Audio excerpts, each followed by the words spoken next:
मोहतरम दोस्तों, अस्सलाम वालेकुम वरहमतुल्लाहि वबरकातुहू। उम्मीद करता हूँ आप खैरियत से होंगे। अल्लाह आपको सलामत रखे, खुश रखे, आबाद रखे।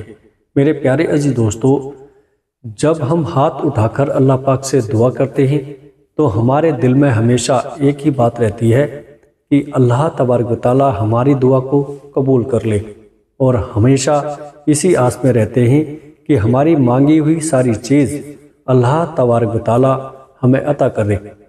लेकिन आप दुआ मांगते वक्त कुछ ऐसी गलती कर देते हैं जिसकी वजह से आपकी दुआ कबूल नहीं होती।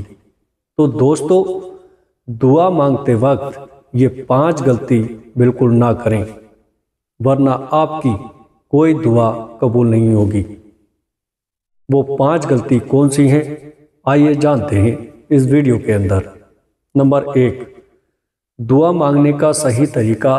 दोस्तों, जब दुआ मांगे तो दुआ मांगने से पहले दुरूद शरीफ ज़रूर पढ़ें, और दुआ मांगने के बाद फिर दुरूद शरीफ पढ़ें, जिसकी वजह से आपकी दुआ फ़ौरन अल्लाह तबारक व तआला की बारगाह तक पहुंचती है। मेरे प्यारे अजीज दोस्तों, नंबर 2, अल्लाह पाक पर कामिल यकीन रख के दुआ मांगे।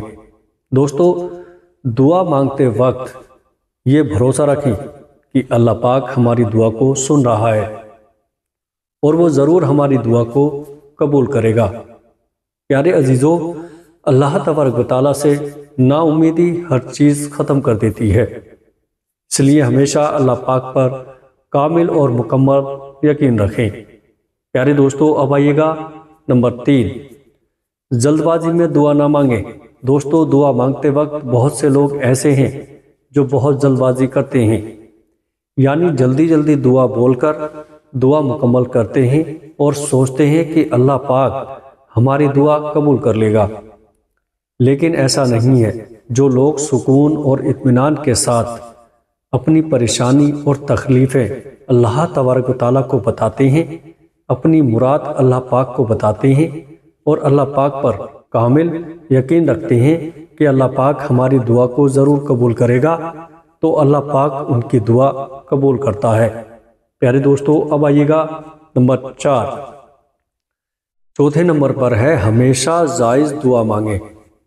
दोस्तों, आप जब भी अल्लाह पाक से दुआ मांगे, जायज़ दुआ मांगे, क्योंकि अल्लाह पाक नाजायज़ दुआ कबूल नहीं करता। अगर आप किसी का बुरा सोचकर दुआ मांग रहे हैं तो अल्लाह पाक आपकी दुआ कबूल नहीं करेगा। दोस्तों, इसलिए हमेशा जायज़ दुआ मांगे। प्यारे अजीज़ों, अब आइएगा नंबर 5, दुआ गिड़गिड़ाकर मांगे। दोस्तों, अगर आपको कोई चीज़ बहुत शिद्दत से चाहिए तो कोशिश करिए कि आप दुआ अल्लाह पाक के सामने गिड़गिड़ाकर मांगे, रो रो कर मांगे, और आपकी जो चाहत है अल्लाह तबारक व तआला को इत्मीनान से बताएं। हालांकि अल्लाह सब कुछ जानता है कि मेरा बंदा क्या चाहता है, इसलिए अगर आप अल्लाह के सामने रोकर दुआ मांगेंगे तो अल्लाह पाक आपकी दुआ जल्दी कबूल करेगा। मेरे प्यारे अजीज दोस्तों, ये 5 चीज़ें हैं। अगर इस तरह से आप दुआ मांगेंगे, अगर आप दुआ मांगने से ये 5 गलती नहीं करते तो इंशाल्लाह आपकी दुआ ज़रूर कबूल होगी। वीडियो अच्छी लगे तो आगे दोस्तों में शेयर ज़रूर करिएगा। अस्सलाम वालेकुम वरहमतुल्लाहि वबरकातुहू।